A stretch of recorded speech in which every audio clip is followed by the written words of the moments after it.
Good morning and welcome to the TCM YouTube channel. Today we're going to look at exiting and entering the water efficiently.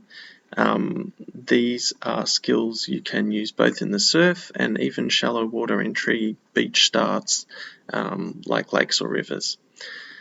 So recently I did the Bear Lake Triathlon and they got some great pics and video footage of us coming in and out of the water, and I realized that I probably beat some faster swimmers that day just by using skills my Australian ancestors taught me getting in and out of the water.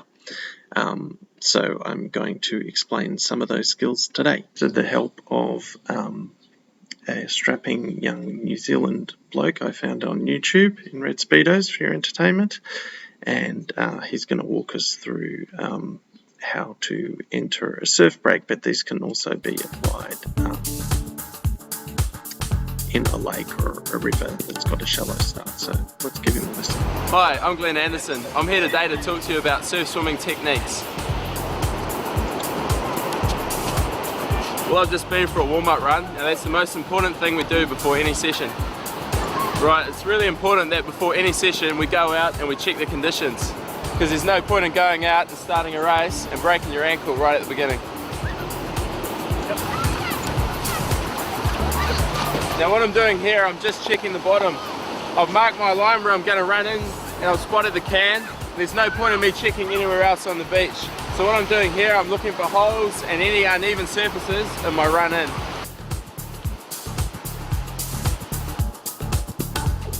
Right, now what I'm going to do, I'm about to go and check the finish line and my run into the finish. Now this is the most important part of the race. There's no point in me swimming my guts out for the entire race if I haven't checked the finish. You know, I may stand in a hole, get the silver medal. No one wants a silver medal.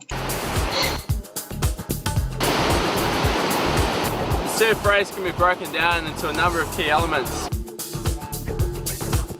The start and run in, the wade, the duck dive or porpoise, It's dolphining, the body surf, the wade out of the water, and the sprint to the finish line. When I come down for a surf race, I like to get there early. I like to get to the start line early, check my position on the line. I like to check out all the conditions, what's going on. When it comes to the actual start of the race, me personally, I have my left foot forward. And I always seem to dig a little hole with my right foot. Just seems to give me that little boost at the start. Okay, once I hear the call that I'm in the starter's hands, I'm totally in the zone. I'm totally focused on one noise, and that's the sound of that gun. And once that gun goes, I'm off. Now for me personally, when I hear that gun go, I give it absolutely everything into the water. Because if I can get that 1 meter on the person next to me, that equates to a huge amount once we start swimming, and that means I get the clean water. I think this is a good point.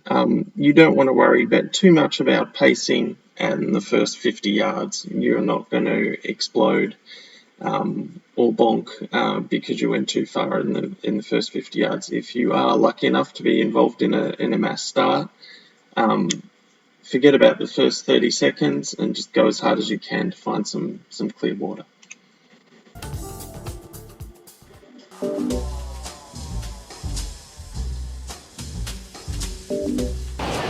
Once we hit the water, we're into wading. The basic motion of wading is to get the knees and legs up as high as you can out of the water and keep the arms nice and high. That lifts your body and lifts your legs up and out of the water. Now I'm going to demonstrate. So see how he's got almost a hurdling motion here? It's not just keeping your knees high, but it's bringing that foot over as well. This on dry land. I'm going to walk slowly through the technique so you can watch what happens. It's important to use your arms in a high driving motion.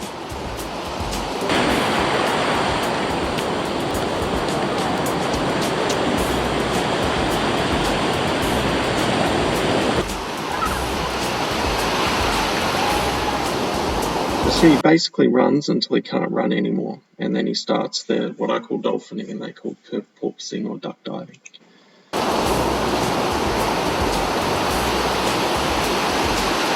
Now you can see that leg drive and good groin flexibility is important for good wading technique.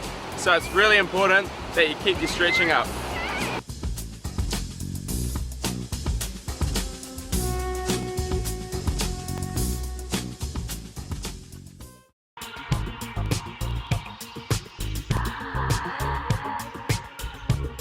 Once we've waded out as far as we can, we start porpoising. Now when we porpoise, we dive to the bottom, we grab the bottom, and then we bring our feet up to our hands. Right, now I'm on the bottom. I'm going to explode off the bottom, over the surface of the water, take a breath, back down to the bottom, just like a dolphin. So waves or no waves, you can do this. You touch the bottom and launch yourself off the bottom, and this is a faster way to get through the water than any other in shallow water. So we're talking, above the thighs here, or just above the thighs and knees, when you can't do that hurdling motion anymore. When I can't porpoise anymore, I'm on the bottom for my last porpoise. I'm going to explode off the bottom, keeping up my momentum, and into my swim stroke. Right, now I've started swimming, and I've looked up and I can see a wave coming. As that wave approaches, I'm going to have to duck dive it. When I'm swimming and I see the wave approaching, I want to give myself plenty of room, plenty of time to get under that wave and to the bottom before it gets to me. So when you're in surf conditions, you kind of have to time your duck diving. When there are no waves, you're just continuously duck diving. But when you see a wave, you kind of want to time it so you get there before the force of the wave approaches you. I take my last breath, I get a really big breath, a really big lungful of air, I pull myself to the bottom. When I get to the bottom, I'm grabbing hold of the sand, holding on tight, and letting the wave pass over the top of me.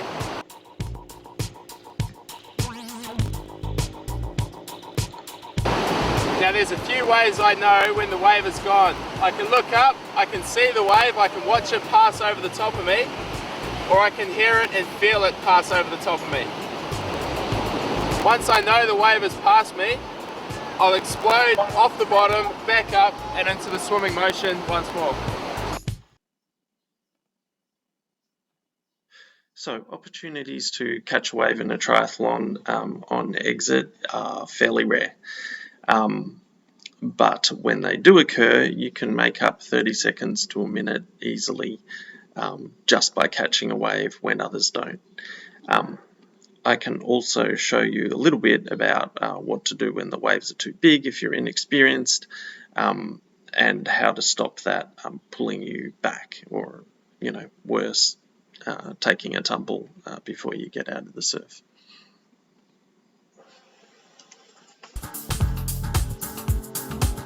Catching a wave is a really important part of the race. If you can catch a wave, you know you're in with a chance. Now, two of the major aspects of catching a wave, first of all, is timing and positioning. You have to be in the right place at the right time. Now, you learn that in the warm-up. You also learn that just by practice, and this is probably the funnest part of triathlon training, is learning to catch waves at the beach. Just spend some time catching waves and learning the timing for how to do it. I practice this with our juniors and they love it, and it certainly is a skill, but you can only really do it with practice. You learn that when you're out and you're checking the conditions. Secondly, speed. You have to have your speed up, because the wave's moving, you have to be as well. You need some good hard swimming strokes and kick really hard as the wave approaches.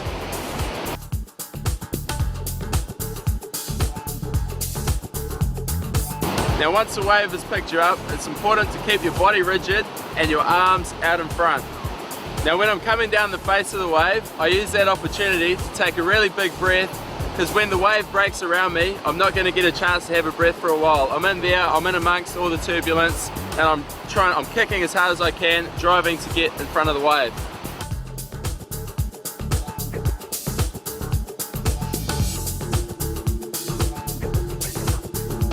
Okay, so I've held the white water.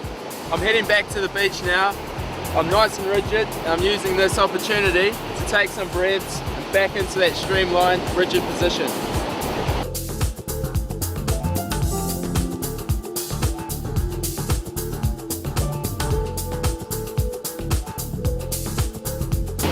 With the transition from body surfing to the run to the finish line, I've been out, I know what the bottom's like, I've checked the conditions in my warm-up. When I'm body surfing in, I'm using my arms all the time. When I feel the bottom, I know it's shallow enough for me to get up and run, and I know that I can run fast. So that's a question I often get: when do I stand up? And the answer is a good one that he's got, when your hands touch the bottom. And I actually, before I start running, because I'm usually pretty tired after a triathlon, I don't have quite the energy of this guy, I do a few dolphins before I actually get up and start doing the running motion. So stretch your hand out, touch the bottom, a couple of dolphins, depending on how shallow or how deep it gets quickly, and start doing the running. Then the wave.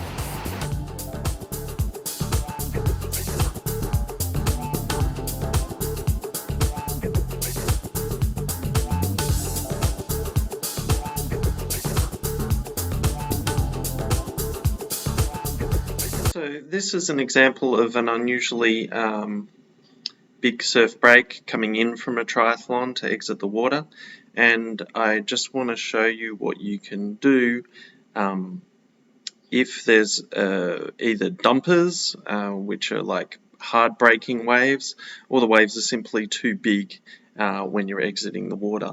Firstly, you need to look behind you at all times, just kind of under your armpit, see what's going on behind you to see if there is a wave. And you can see my son here, he turns around, faces the wave as if he was going to enter the water, and he does one of those duck dives that we've talked about, and he avoided getting swept up by this wave. As you can see, some other people around him, and then he continues as fast as possible to get out of there, and that's by dolphining and by lifting his knees to get out of the water.